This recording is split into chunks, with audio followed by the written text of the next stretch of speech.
യാ അബാ ഉമൈർ മാ ഫഅലൻ നുഗൈർ. റസൂലുള്ളാഹി സ്വല്ലല്ലാഹു അലൈഹി വസല്ലം തങ്ങൾ അങ്ങനെ ഒരു കൺകുളിർമയുള്ള മക്കളാവാനാണ് നബി തങ്ങൾ പഠിപ്പിച്ചത്. ഏതൊരു കുഞ്ഞും ജനിക്കുന്നത് അല്ലാഹുവിന്റെ ദീൻ മനസ്സിലാക്കാൻ പറ്റുന്ന പരുവത്തിലാണ്. കുല്ലു മൗലൂദിൻ യൂലജു അലൽ ഫിത്ര. എല്ലാ കുഞ്ഞും ജനിക്കുന്നത് സർവേശ്വരനായ സൃഷ്ടാവായ അല്ലാഹുവിനെ മനസ്സിലാക്കാൻ കഴിയുന്ന മാനസിക അവസ്ഥയിലാണ് എല്ലാ കുഞ്ഞും ജനിക്കുന്നത്. അവനിൽ അല്ലാഹുവിന്റെ ആശയമല്ലാത്ത, ഈ മതമല്ലാത്ത, ഇസ്ലാമല്ലാത്ത ആശയങ്ങൾ ആ കുഞ്ഞിന്റെ മനസ്സിലേക്ക് കൊടുക്കുന്നത് അവന്റെ ഉമ്മയും അപ്പയുമാണ്. അവരാണ് അവനിൽ വ്യത്യസ്തമായ ആശയങ്ങൾ ഉണ്ടാക്കിയത്. അവരാണ് അവനെ അല്ലാഹുവിൽ നിന്ന് അകറ്റിയത്. അവരുടെ മതത്തിലേക്ക് അവനെ കൊണ്ടുപോയപ്പോഴാണ് ഏകനായ സൃഷ്ടാവിനെ, ഒരേ ഒരുവനായ പടച്ചതമ്പുരാനെ ആരാധിക്കണം എന്ന ആശയത്തിൽ നിന്ന് ആ കുട്ടിയെ ഡൈവേർട്ട് ചെയ്തത് അവന്റെ മാതാപിതാക്കളും അവന്റെ പരിസരങ്ങളുമാണ്. അല്ലാതിരുന്നുവെങ്കിൽ എല്ലാ മാതാപിതാക്കൾക്ക് ജനിക്കുന്ന മക്കളും ഭാഷഭേദമന്യേ മതവ്യത്യാസമില്ലാതെ തന്നെ എല്ലാ കുഞ്ഞും ജനിക്കുന്നത് ഫിത്ര എന്ന അവസ്ഥയിലാണെന്ന് പരിശുദ്ധ റസൂലുള്ളാഹി സ്വല്ലല്ലാഹു അലൈഹി വസല്ലം. അൽ ഫിത്ര, the innate nature of a child. ഒരു കുഞ്ഞിന്റെ മലിനമാവാത്ത ആ ഒരു ഉള്ളിൽ കിടക്കുന്ന ആശയം, ആ ഉള്ളിൽ കിടക്കുന്ന പ്രകൃതമായ സ്വഭാവം, to understand അല്ലാഹുവിനെ മനസ്സിലാക്കാൻ കഴിവുള്ള ആ ഒരു കുഞ്ഞിന്റെ നേച്ചറിനാണ് നമ്മൾ ഫിത്ര എന്ന് പറയാം. ആ അവസ്ഥയിലാണ് എല്ലാ കുഞ്ഞും ജനിക്കുന്നത്. നമ്മളാണ് കുഞ്ഞിന് ഗെയിമും അതുപോലെ തന്നെ കുറച്ച് സിനിമയും ഒക്കെ കാണിച്ചു കൊടുത്ത് നമ്മളാണ് ആ മക്കളെ കേടുവരുത്തുന്നത് എന്നാണ് അതിന്റെ സാരം. അങ്ങനെ കേടുവരാതിരിക്കാനാണ് മുത്തനബി തങ്ങൾ ഒരു സംഭവം പഠിപ്പിച്ചത്. ജനിച്ചു വീഴുന്ന കുഞ്ഞിന്റെ ചെവിയിൽ നിങ്ങൾ ആദ്യമായി കൊടുക്കേണ്ടത് അയ്യുഅദ്ദന ഫീ ഉദുനിഹിൽ യുംന. ആ കുഞ്ഞിന്റെ വലത് ചെവിയിൽ വാങ്ക് വിളിക്കണം. ഉമർ ഇബ്നു അബ്ദുൽ അസീസ് റളിയല്ലാഹു അൻഹു ഉദ്ധരിക്കുന്ന ഒരു ഹദീസിലൂടെയാണ് വയുഖാമ ഫീ ഉദുനിഹിൽ യുസ്റാ. ആ കുഞ്ഞിന്റെ ഇടത് ചെവിയിൽ ഇഖാമത്തും കൊടുക്കണമെന്ന് ഫുഖഹാ മനസ്സിലാക്കിയെടുക്കുന്നത്. വലത് ചെവിയിൽ വാങ്കും, ഇടത് ചെവിയിൽ ഇഖാമത്തും. അതൊക്കെ നമ്മുടെ ഹോസ്പിറ്റലുകളിൽ സാധ്യമാണോ എന്ന് പറഞ്ഞ വിവാദമാക്കും അല്ലേ? കുട്ടിന്റെ ഇഖാമത്ത് കൊടുക്കണം എന്ന് പറഞ്ഞ നമ്മുടെ ഒരു മതപരമായ അനുഷ്ഠാനമാണത്. അത് ആർക്ക് ഇഷ്ടപ്പെട്ടവര് സ്വീകരിച്ചോട്ടെ, ഇല്ലാത്തൊരു തള്ളിക്കളഞ്ഞോട്ടെ. ജനിച്ചു വീഴുന്ന കുഞ്ഞിന്റെ ചെവിയിൽ വാങ്ക് വിളിക്കപ്പെടണം. വലത് ചെവിയിൽ വാങ്ക്, ഇടത് ചെവിയിൽ ഇഖാമത്ത്. എന്തെന്നറിയോ? ഒരു കുഞ്ഞിന്റെ ചെവിയിലേക്ക് ആദ്യമായി കടക്കുന്ന ശബ്ദബീജികൾ അല്ലാഹു അക്ബർ, അല്ലാഹു അക്ബർ. മോനെ, നീ വരുന്ന ലോകം, നീ വരാൻ പോകുന്ന ലോകം, നീ ജനിച്ചു വീഴുന്ന ലോകം ഒരുപാട് സാധ്യതകളുള്ള ലോകമാണ്. നിന്റെ മുമ്പിൽ കളിക്കാൻ അവസരങ്ങളുണ്ട്, നിന്റെ മുമ്പിൽ ഗാഡ്ജറ്റുകളുണ്ട്, നിനക്ക് എൻഗേജ് ചെയ്യാൻ ഒരുപാട് എന്റർടൈൻമെന്റുകൾ നിന്റെ മുമ്പിലുണ്ട്. എന്നാൽ മോനെ അറിയണേ, അല്ലാഹു അക്ബർ, ഇതിനേക്കാളെല്ലാം വലിയവൻ, ഇതിനേക്കാളെല്ലാം ശ്രേഷ്ഠമായവൻ, നിന്നെ എൻഗേജ് ചെയ്യിക്കാൻ പോകുന്ന സർവമാന പൈശാചികൾക്കും അപ്പുറം നീ മനസ്സിലാക്കേണ്ട ഒരു വസ്തുതയുണ്ട് മോനെ. അല്ലാഹു അക്ബർ. അല്ലാഹുവാണ് ഏറ്റവും ഉന്നതൻ, അല്ലാഹുവാണ് ഏറ്റവും വലിയവൻ, അല്ലാഹുവിന്റെ വിഷയമാണ് ഏറ്റവും നീ മുൻഗണന കൊടുക്കേണ്ടത് എന്ന് ഒരു കുഞ്ഞിന്റെ ചെവിയിൽ നാം ആദ്യം പറഞ്ഞു കൊടുക്കുന്നു. അപ്പൊ നമുക്ക് തോന്നുന്നുണ്ടാവും, ഈ കുഞ്ഞിനിപ്പോ ഇത് തിരിയോ വാങ്കാണ്, ഈ കുഞ്ഞിന് തിരിയോ അല്ലാഹു അക്ബറിന്റെ അർത്ഥം എന്താണെന്ന്. കുഞ്ഞിന് തിരിയും. നമ്മുടെ ലാംഗ്വേജ് അങ്ങനെ ഒരു അത്ഭുതമാണ്, ഭാഷ ഒരു വലിയ അത്ഭുതമാണ്. നമ്മുടെ വിഷയം അതല്ലാത്തതുകൊണ്ട് ഞാൻ അതൊന്നും ചർച്ച ചെയ്യുന്നില്ല.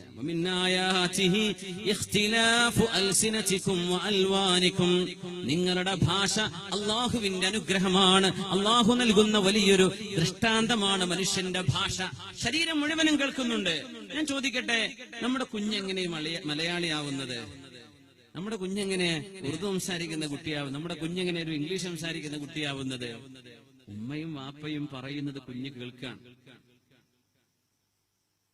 ഒരു മാസം പ്രായമായ കുഞ്ഞിനോട് മോൾക്ക് പാല് വേണോ, മോൾക്ക് ഉറങ്ങണോ എന്നൊക്കെ ഉമ്മ ചോദിക്കുമ്പോ കുട്ടി മറുപടി ഒന്നും പറയില്ല. പക്ഷെ കുട്ടി അത് കേൾക്കുന്നുണ്ട്. നമ്മൾ സംസാരിക്കുന്നതൊക്കെ കുട്ടി കേൾക്കുന്നുണ്ട്. പക്ഷെ കുട്ടിക്കത് പറയാൻ കഴിയില്ല. അങ്ങനെ 2 വയസ്സ്, 1.5 വയസ്സ്, 1 വയസ്സൊക്കെ ആകുമ്പോ കുട്ടി എനിക്ക് അത് വേണം എന്ന് പറയും. ഈ സെന്റൻസ് കുട്ടിയെ നമ്മൾ പഠിപ്പിച്ചു കൊടുത്തതാണോ? അല്ല, കുട്ടിയായിട്ട് പറയാണത്. എനിക്ക് ചായ വേണം. ഇത് നമ്മൾ കുട്ടിയോട് ചായ വേണോന്നേ മുമ്പ് ചോദിച്ചിട്ടുള്ളൂ. പക്ഷെ എനിക്ക് ചായ വേണം എന്നൊരു സെന്റൻസ് കുട്ടി പറയുന്നത് ഒരുപാട് കേട്ട് അത് കുട്ടിയുടെ ബ്രെയിൻ മെമ്മറിയിൽ ലൈബ്രറിയിൽ കിടക്കുന്ന വാക്കുകളെടുത്ത് കുട്ടി യോജിപ്പിച്ച് പറയാൻ. അപ്പൊ കുട്ടി മിണ്ടാണ്ടിരിക്കാൻ നോക്കണ്ട. കുട്ടി കേൾക്കുന്നത് മുഴുവനും സ്റ്റോർ ചെയ്യാൻ. ജനിച്ചു വീഴുന്ന മക്കളുടെ അവസ്ഥ അതാണ്. കേൾക്കുന്നത് മുഴുവൻ അബ്സോർബ് ചെയ്യപ്പെടാണ്. അത് സ്റ്റോക്ക് ചെയ്യുമ്പോഴേ കുട്ടിക്ക് സംസാരിക്കാനുള്ള ഭാഷ കിട്ടുള്ളൂ. അപ്പൊ നമ്മൾ അവർ കേൾക്കുന്നുണ്ടോ തിരിയുന്നുണ്ടോ നോക്കണ്ട. അവർ കേൾക്കുന്നു, അതവിടെ സ്റ്റോക്ക് ചെയ്യപ്പെടുക. അതുകൊണ്ടാണ് നിബിധങ്ങൾ ചൊല്ലാൻ പഠിപ്പിച്ചത്. ബാങ്ക് വിളിക്കണം വലതു ചെവിയിൽ, ഇടത് ചെവിയിൽ ഇഖാമത്ത് കൊടുക്കണം. ഇഖാമത്ത് കൊടുത്താൽ പിന്നെ എന്താ നടക്കാൻ പോകുന്നത്? നിസ്കരിക്കണം. മരിച്ചാ പിന്നെ എന്ത് ചെയ്യണം? നേരെ നിസ്കാരാണ്. ഇഖാമത്തുണ്ടോ ജനാസ നിസ്കാരത്തിന്? ജനാസ നിസ്കാരത്തിന് ഇഖാമത്ത് കൊടുക്കുന്നുണ്ടോ? അത് ജനിച്ചപ്പോ കൊടുത്തു കഴിഞ്ഞു. ഇനി നിസ്കരിക്കുക. ജനിച്ചപ്പോഴേ ഇഖാമത്ത് കൊടുത്തു. ഇനി നിസ്കാരത്തിന്റെ നേരമാണ്. ആദ്യം കേൾക്കുന്നത് ലാ ഇലാഹ ഇല്ലല്ലാഹ്, ആദ്യം കേട്ടത് അല്ലാഹു അക്ബർ. ഇനി ആ കുഞ്ഞ് അവസാനം കേൾക്കാൻ പോകുന്നതോ പറയാൻ പോകുന്നതോ ലാ ഇലാഹ ഇല്ലല്ലാഹ്. അങ്ങനെ മരിക്കാൻ അല്ലാഹു നമുക്കൊക്കെ ഭാഗ്യം തരട്ടെ. എത്ര ശുചായിയായി ജീവിച്ചാലും ഒരു മനുഷ്യന്റെ അവസാനം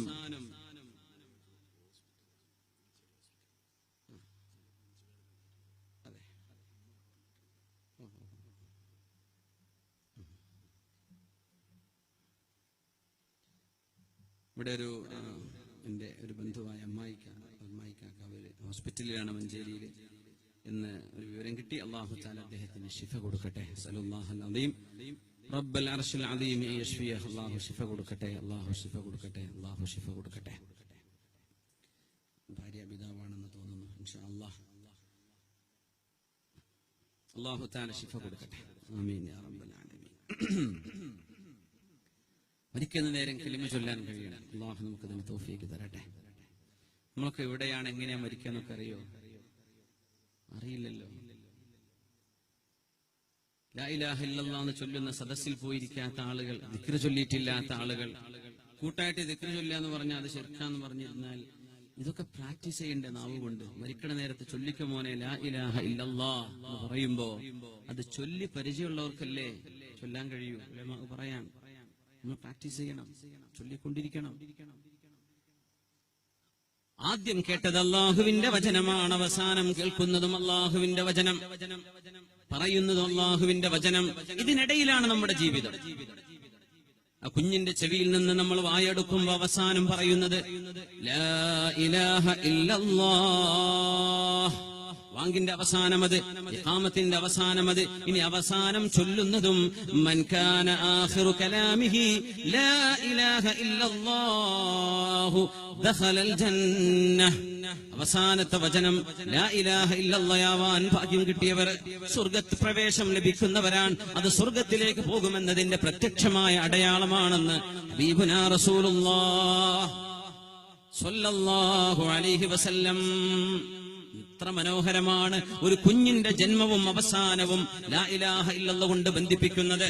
മഹാനായ അബൂ സുർഅത്ത് റാസി റളിയല്ലാഹു അൻഹു ഹദീസ് പണ്ഡിതനാണ്.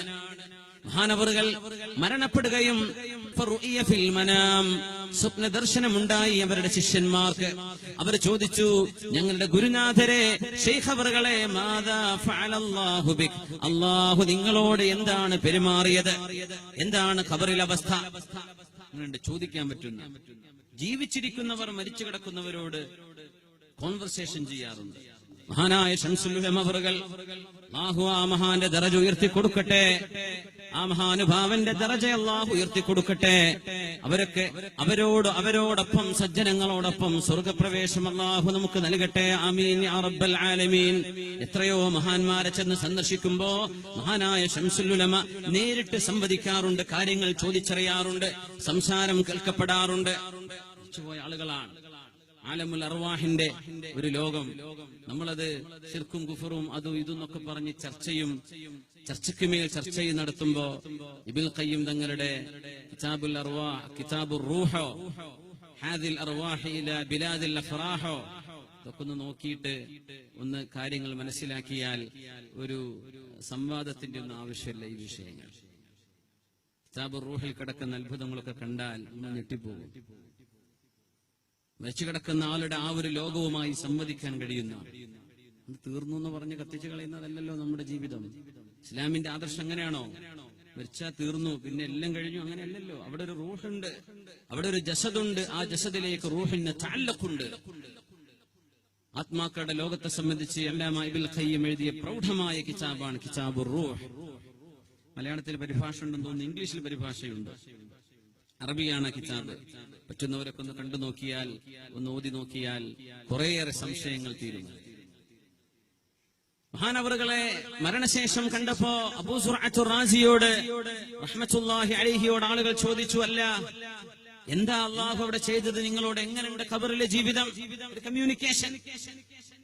അവര് പറഞ്ഞു, മഹാനവറുകൾ പറഞ്ഞു, റഫഅനി റബ്ബി ഫിൽ ഇല്ലീൻ, സ്വർഗത്തിന്റെ ഏറ്റവും ഉന്നതമായ സ്ഥാനത്തേക്ക് അള്ളാഹു എന്നെ ഉയർത്തിത്തന്നു. ചോദിച്ചു, എന്തേതിന് കാരണം? ബിമാദാ, എന്തേ നിങ്ങൾ അള്ളാഹു ഉയർത്താൻ കാരണം? കതബ്തു ബിയദയ്യ, ഞാൻ എന്റെ കൈ കൊണ്ട് എഴുതിയിട്ടുണ്ട് സ്വല്ലല്ലാഹു അലൈഹി വസല്ലം എന്ന വചനങ്ങൾ. സ്വല്ലല്ലാഹു അലൈഹി വസല്ലം എന്ന് പൂർണ്ണമായി സ്വലാത്തിന്റെ വാക്കുകൾ ഞാൻ എന്റെ കൈ കൊണ്ട് എഴുതിയിട്ടുണ്ട്. അൽഫ മറ, 10 ലക്ഷം തവണ ഞാൻ എന്റെ കൈ കൊണ്ട് എഴുതിയിട്ടുണ്ട്. നബിതങ്ങളുടെ പേര് വരുമ്പോ നബി സ്വല്ലല്ലാഹു അലൈഹി വസല്ലം എന്ന് എഴുതുമ്പോ നമ്മൾ എന്ത് ചെയ്യും? ബ്രാക്കറ്റില് സ എഴുതും, സ്വല്ലല്ലാഹു അലൈഹി വസല്ലം, അല്ലെങ്കിൽ സ്വാദ് എഴുതും ബ്രാക്കറ്റിൽ വെച്ചിട്ട്. അത് ചെയ്യാതെ പൂർണ്ണമായി സ്വല്ലല്ലാഹു അലൈഹി വസല്ലം എന്ന് എന്റെ കൈകൊണ്ട് 10 ലക്ഷം തവണ ഞാൻ ഹബീബിന്റെ സ്വലാത്ത് പരിപൂർണമായി എഴുതി വെച്ചതിന്റെ പേരിൽ അള്ളാഹു എനിക്ക് ഉന്നതമായ സ്ഥാനം തന്നു എന്ന് തന്റെ പിൻഗാമികൾക്ക് സ്വപ്നദർശനം കൊടുത്ത മഹാനായ അബൂ സുർഅത്തു റാസി റളിയല്ലാഹു അൻഹു മരിക്കാൻ കിടക്കുമ്പോ ഒരു ഗൈബൂബത്തിന്റെ അവസ്ഥയുണ്ടായിരുന്നു. പെട്ടെന്ന് ഓർമ്മ നഷ്ടപ്പെടുന്ന ഒരവസ്ഥയുണ്ടായിരുന്നു മഹാനവറുകൾക്ക്. അപ്പൊ ശിഷ്യന്മാര് വന്നു, ശൈഖ് അവറുകൾ മരിക്കാൻ പോകുന്ന നേരം കാണാൻ വേണ്ടി വന്നു. അപ്പൊ അവര് പറഞ്ഞു, അല്ലനാ നുറാജിഉൽ ഹദീസ്, ഹദീസ് പണ്ഡിതനാണ് ഈ കിടക്കുന്നത്. ഒരുപാട് ഹദീസ് എഴുതിയ 10 ലക്ഷം തവണ സ്വല്ലല്ലാഹു അലൈഹി വസല്ലം എന്ന് കൈകൊണ്ട് പൂർണ്ണമായി എഴുതിയ ആൾ. ഇംഗ്ലീഷിലേക്ക് എഴുതുമ്പോ PBUH, peace be upon him, നമ്മൾ അങ്ങനെ ചുരുക്കി എഴുതും. പൂർത്തിയായിട്ട് എഴുതുക സ്വല്ലല്ലാഹു അലൈഹി വസല്ലം. അറബിയിലോ മലയാളത്തിലോ എഴുതുമ്പോ പൂർത്തിയായിട്ട് എഴുതുക. അതൊരു ബറക്കത്താണ്. അത് പൂർത്തിയായി എഴുതില്ല, പിന്നെ എന്തിനാ നമ്മൾ പൂർണ്ണത കൊടുക്കുക? മുത്തുനബിയുടെ സ്വലാത്തിന്റെ വാക്ക് നമുക്ക് പൂർണ്ണമായിട്ട് എഴുതാൻ നേരല്ല എന്ന് തോന്നുകയാണെങ്കിൽ ഈ ബ്രാക്കറ്റിൽ നിന്നൊക്കെ ബൈനൽ ഖൗസൈൻ ഇതൊക്കെ ചിലപ്പോൾ എന്ത് ചെയ്യും? ആൾക്കാരെ സ്കിപ്പ് ചെയ്യും. പക്ഷെ അത് ബ്രാക്കറ്റിൽ ഇടാതെ മുഹമ്മദ് നബി സ്വല്ലല്ലാഹു അലൈഹി വസല്ലം ഇങ്ങനെ പറഞ്ഞു, അങ്ങനെ എഴുതി വെക്കുക. ആ സ്വലാത്തിന്റെ വാക്കുകൾ മുഴുവൻ എഴുതുമ്പോ മിനിമം ആ വായിക്കുന്ന ആളെങ്കിലും സ്വലാത്ത് മുഴുവൻ ചൊല്ലൂലേ? ഖലീഫ ഉമറിന്റെ കാലം എന്ന് പറയും. എങ്ങനെ അങ്ങനെയൊക്കെ പറയാൻ ധൈര്യം വരിക? ഖലീഫ ഉമർ ഇബ്നുൽ ഖത്താബ് റളിയല്ലാഹു അൻഹുവിന്റെ കാലം പറയണ്ടേ? ഉമർ എന്ന് പറയുന്നത് നമ്മളെ പോലെ ആ തർദിയത്തും സ്വലാത്തും സലാമും പൂർണ്ണമായി എഴുതിയതിന്റെ പേരിൽ സ്വർഗത്തിലെത്തിയെന്നല്ല പറഞ്ഞു, സ്വർഗത്തിന്റെ ഇല്ലിയീൻ, അള്ളാഹുവിനെ കാണാൻ സാധ്യത ഏറിയ, കാണാൻ കഴിയുന്ന പ്രദേശമാണ് സ്വർഗത്തിന്റെ ഇല്ലിയീൻ. അവിടേക്ക് അബൂ സുർഅത്തു റാസിക്ക് അള്ളാഹു ഉയർച്ച കൊടുത്തു. കാരണം ഹബീബിന്റെ മേൽ ആ 10 ലക്ഷം തവണ, 10 ലക്ഷം തവണ, അറൌണ്ട് 1 മില്യൺ ടൈംസ് സ്വല്ലല്ലാഹു അലൈഹി വസല്ലം എന്നെഴുതി ആ പരിശുദ്ധ കൈകൊണ്ട്. ആ മഹാൻ മരിക്കാൻ കിടക്കുമ്പോ സ്വഹാബി അവിടെ കൂടെയുള്ള ശിഷ്യന്മാർ വന്ന് പറഞ്ഞു, ശൈഖ് അവർക്ക് ഓർമ്മക്കുറവുണ്ട്, നമ്മളൊന്ന് ഹദീസ് ഒന്ന് ചൊല്ലി നോക്കുക, സനദുകളൊന്ന് ചൊല്ലി നോക്കാം. സനദിന്റെ ഏതെങ്കിലും ഒരു റാവി, ഒരു റിപ്പോർട്ടർക്ക് ആ പേര് നമ്മൾ തെറ്റിപ്പോവുകയാണെങ്കിൽ, അല്ലെങ്കിൽ നമ്മള് സനദങ്ങ് ചൊല്ലി നോക്കാം. മഹാനവറുകൾ സനദും മച്ചനും കലക്കി കുടിച്ച മഹാനാണ്. അപ്പൊ നമുക്ക് ചൊല്ലി നോക്കാം, ചിലപ്പോ അദ്ദേഹത്തിന്റെ ഓർമ്മ തിരിച്ചു വന്നാലോ. കാരണം അവര് കലിമ ചൊല്ലി കൊടുക്കാൻ, ലാ ഇലാഹ ഇല്ലല്ലാഹ് ചൊല്ലണം ഉസ്താദേ എന്ന് പറഞ്ഞു കൊടുക്കാൻ. അപ്പൊ ആ ഹദീസ് അവര് عن فلان عن فلان عن فلان حدثنا فلان عن رسول الله صلى الله عليه وسلم. അങ്ങനെ ഒരു ഹദീസ് പറയുമ്പോൾ ആ ഹദീസിന്റെ സനദ് പറഞ്ഞവരെ എന്നിട്ട് പറഞ്ഞു, മുത്തുനബി തങ്ങൾ പറഞ്ഞു, മൻ കാന ആഖിറു കലാമിഹി ലാ ഇലാഹ ഇല്ലല്ലാഹ് ദഖലൽ ജന്നഹ്. അവസാനത്തെ വചനം ലാ ഇലാഹ ഇല്ലല്ലാഹ് ആയാൽ അവർക്ക് സ്വർഗമുണ്ട് എന്ന് മുത്തനബി തങ്ങൾ പറഞ്ഞു എന്ന ഹദീസിന്റെ സനദ് അടക്കം പറഞ്ഞപ്പോ അവർക്കൊരു തെറ്റുപറ്റി. അതുവരെ ബോധല്ലാതെ കിടക്കുന്ന മഹാനായ അബൂ സുർഅത്തുർ റാസി റളിയല്ലാഹു അൻഹു കണ്ണുയർത്തി എഴുന്നേറ്റ് കണ്ണുയർത്തി നോക്കിയിട്ട് പറഞ്ഞു, അല്ല, തെറ്റിയിട്ടുണ്ട്. ഹദ്ദസനാ ഫുലാനുൻ അൻ ഫുലാനിൻ അൻ ഫുലാനിൻ അൻ ഫുലാനിൻ അൻ മുആദ് ബിൻ ജബൽ റളിയല്ലാഹു അൻഹു അന്നഹു ഖാൽ ഖാല റസൂലുള്ളാഹി സ്വല്ലല്ലാഹു അലൈഹി വസല്ലം മൻ കാന ആഖിറു കലാമിഹി ലാ ഇലാഹ ഇല്ലല്ലാഹു ദഖലൽ ജന്ന. ആ ഹദീസ് അങ്ങോട്ട് മുഴുവൻ പറഞ്ഞു കൊടുത്തിട്ട് പിന്നെ കണ്ണു ചിമ്മിയ മഹാനാണ്. പിന്നെ ഒരു വാക്ക് പോലും സംസാരിച്ചിട്ടില്ല. ആ അവസാനം പറഞ്ഞ വാക്ക് കലിമ ചൊല്ലി മരിക്കുന്നവർക്ക് സ്വർഗമുണ്ട് എന്ന ഹദീസ് പിന്നൊന്നും പറഞ്ഞില്ല. അങ്ങനെ മരിച്ച മഹാനാണ് അബൂ സുർഅത്തുർ റാസി റളിയല്ലാഹു അൻഹു. നമ്മൾ ആഗ്രഹിക്കുന്നതും കൊതിയൂറുന്നതും അങ്ങനെയാണ്. ജനിച്ചപ്പോ കേട്ട വാക്കുകൾ മരിക്കുന്ന സമയവും ലാ ഇലാഹ ഇല്ലല്ലാഹ് തന്നെ ചൊല്ലി മരിക്കാനുള്ള ഭാഗ്യം അല്ലാഹു നമുക്കത് നൽകട്ടെ. ഈ രണ്ട് ലാ ഇലാഹ ഇല്ലല്ലാഹയുടെ ഇടയിലാണ് നമ്മുടെ ജീവിതം. ഇഖാമത്ത് കൊടുത്തു കഴിഞ്ഞു, മയ്യിത്ത് നിസ്കരിക്കാനുള്ള ഇഖാമത്ത് ഈസ് ഓൾറെഡി ഡൺ. ഇനി ഇഖാമത്ത് കൊടുക്കൂല, മരിച്ച് ജനാസ വെക്കുന്നു, നിസ്കരിക്കുന്നു, ഇഖാമത്ത് പോലുമില്ല. അത്രയും നമ്മൾ നമ്മുടെ മരണവുമായി അടുത്തിരിക്കുന്നു എന്ന് പഠിപ്പിക്കുന്ന വലിയൊരു ആശയം ഒരു കുഞ്ഞിന്റെ ജന്മത്തിലൂടെ നമുക്ക് മനസ്സിലാക്കാനുണ്ട്. അങ്ങനെ നല്ലത് ആദ്യം കേൾക്കുന്ന വാക്ക് നല്ലത്, ആ കുഞ്ഞിന് തഹ്നീക്ക് ചെയ്യുന്നത്, കുഞ്ഞിന്റെ വായിൽ മധുരം വെച്ചു കൊടുക്കുന്നത്, ഒരു നല്ല മനുഷ്യന്റെ വായിലെ ഉമിനീരുമായി പകർന്ന ആ ഒരു മധുരത്തിന്റെ തുള്ളി കൊടുക്കുന്നത്. ആ കുഞ്ഞു പിന്നെ കണ്ണു തുറന്നാൽ, ജനിച്ച കുഞ്ഞ് ഏതാനും സമയം കണ്ണ് ചിമ്മിയിരിക്കും. കണ്ണ് തുറന്നാൽ ആ കുഞ്ഞ് ആദ്യമായി കാണുന്നത് തന്റെ ഉമ്മയുടെ നെഞ്ചകമോ തന്റെ ഉമ്മയുടെ മുഖമോ ആണ്. കണ്ണുകൊണ്ട് കാണുന്നത് എത്ര നല്ലത്! പ്രിയപ്പെട്ട ഉമ്മയാണ് ആദ്യം കണ്ടത്, കേട്ടത് അള്ളാഹുവിന്റെ വചനമാണ്, നാവിലൂടെ കടന്നുപോയ മധുരം, ആദ്യത്തെ ഭക്ഷണം ഒരു സ്വാലിഹായ മനുഷ്യന്റെ ഉമിനീരുമായി കലർന്നതാണ്. ഇതാകുമ്പോൾ ഒരു കുഞ്ഞിന്റെ നന്മയുടെ എല്ലാ തുടക്കവുമായി ഇനി ഫബില്ലാഹി വബിതൗഫീഖി ആ കുഞ്ഞിന് അല്ലാഹു തആല ഹിദായത്തിന്റെ വഴികൾ എളുപ്പമാക്കി കൊടുക്കുന്നു. ജനനം അങ്ങനെയാണ് നടന്നത്. ഒക്കെ നമ്മൾ ഉറപ്പുവരുത്തുക. ഹോസ്പിറ്റലിലൊക്കെ പോകുന്നവരല്ലേ, പ്രസവമൊക്കെ നടക്കുമ്പോൾ പ്രത്യേകം ശ്രദ്ധിക്കുക. ആദ്യമായിട്ട് മറ്റു അപശബ്ദങ്ങളൊന്നും കേൾക്കും മുമ്പേ ഇതിലൊക്കെ സഹോദരിമാരായ ആളുകളൊക്കെ സാന്നിധ്യം വളരെ ശ്രദ്ധേയമാണ്.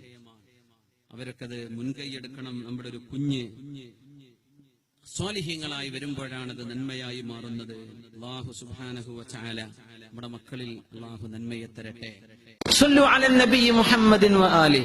اللهم صل على سيدنا محمد وعلى آل سيدنا محمد وبارك وسلم عليه. اللهم صل على سيدنا محمد وعلى آل سيدنا محمد وبارك وسلم عليه. ഒരുപാട് സ്വലാത്ത് നമ്മുടെ ഹബീബിന്റെ ഹദറത്തിലേക്ക് എത്തും. അല്ലാഹു എത്തിച്ചു കൊടുക്കട്ടെ, അവിടുത്തെ അല്ലാഹു സന്തോഷിപ്പിക്കട്ടെ.